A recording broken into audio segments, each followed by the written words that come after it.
Present by New Dhun Official.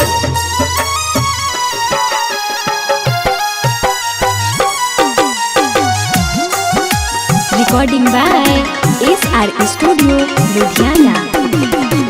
राखी बांधाई कुछो चाही ना भैया, खोज दीहानी मन घर दुआर हो।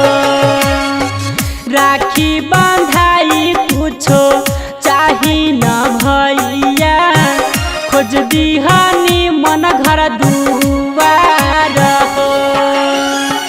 सासू कौशल्या सन राम जैसन पिया, अयोध्या सन परिवार हो।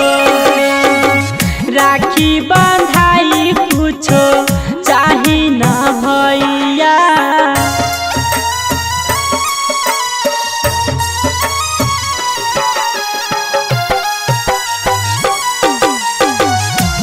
Present by New Dhun Official.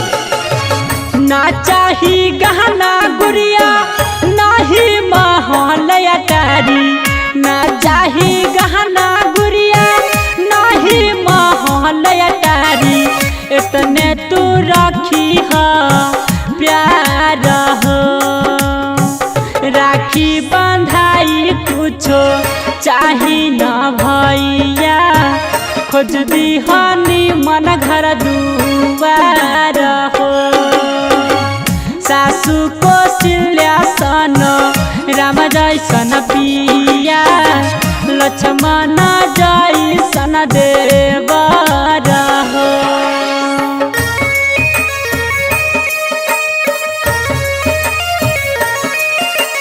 Present by New Dhun Official.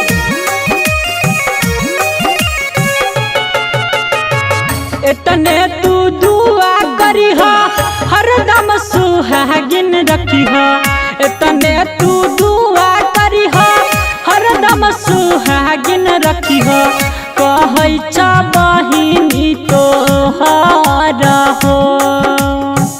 राखी बांधाई कुछो चाही न भैया, खोज दीहानी मन घर दुआर हो। गाबे रमन जी यादव राही कर सोना, खोज दीहा